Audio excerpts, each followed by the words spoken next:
The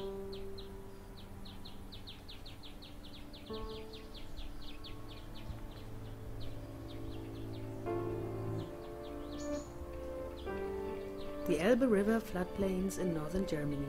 The border river Elbe dominates the landscape. Many rare species inhabit the meadows, forests and streams.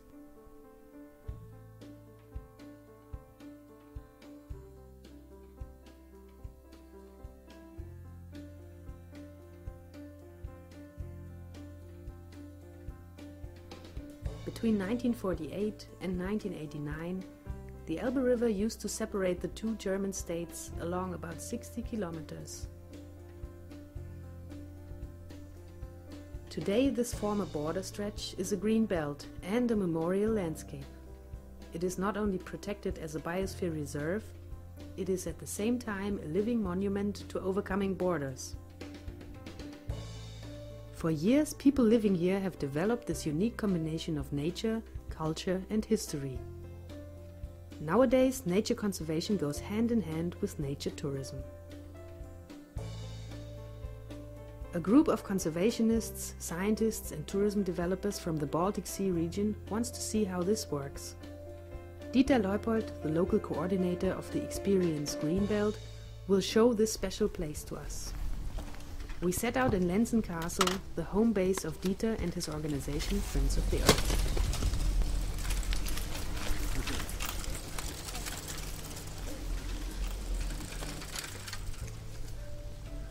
Greenbelt is a very interesting and exciting project.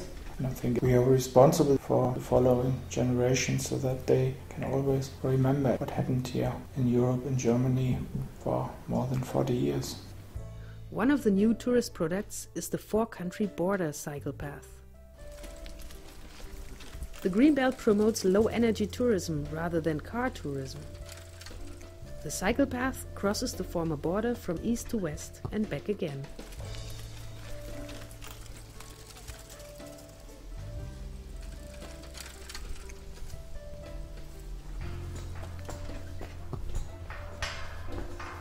We developed here a concept of so-called points of border experience.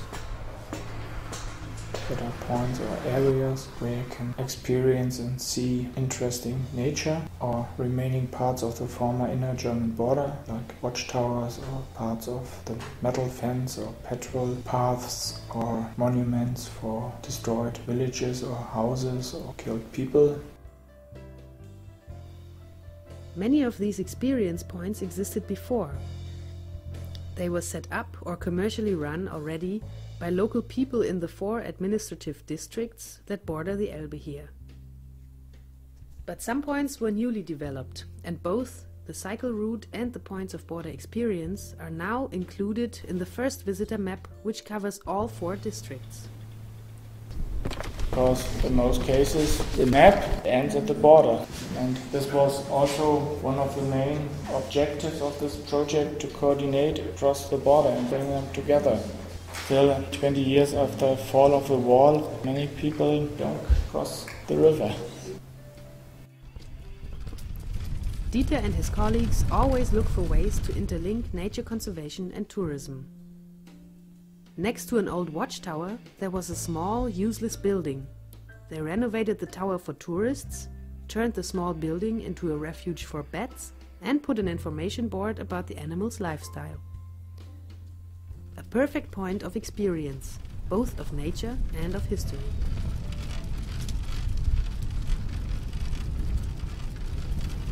We have also developed a lot of guided tours, especially for the fascination of migrating birds in our area.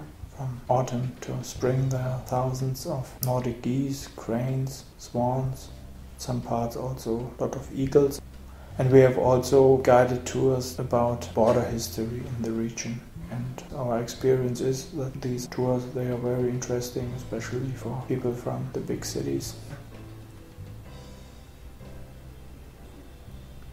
Extensive grazing is not only a measure to keep ecosystems open, it is also a possibility for local farmers to contribute to the project.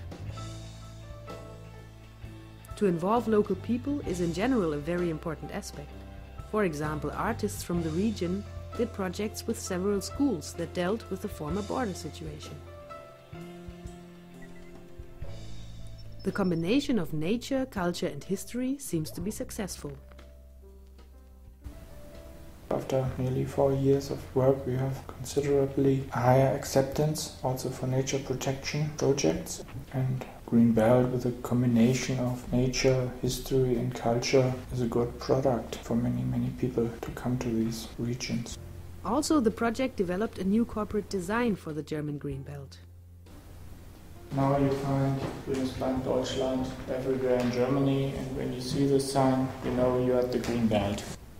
The border used to be a symbol of terror. Now the Green Belt is a symbol of harmony between man and nature.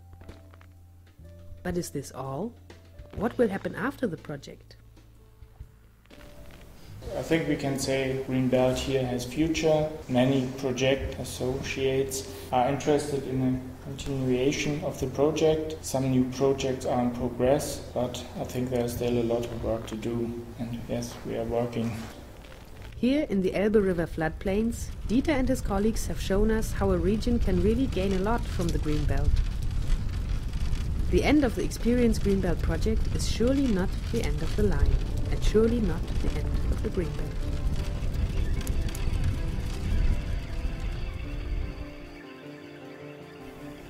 Working for Green Belt is not only a simple job for me, and sometimes I think it's part of my life.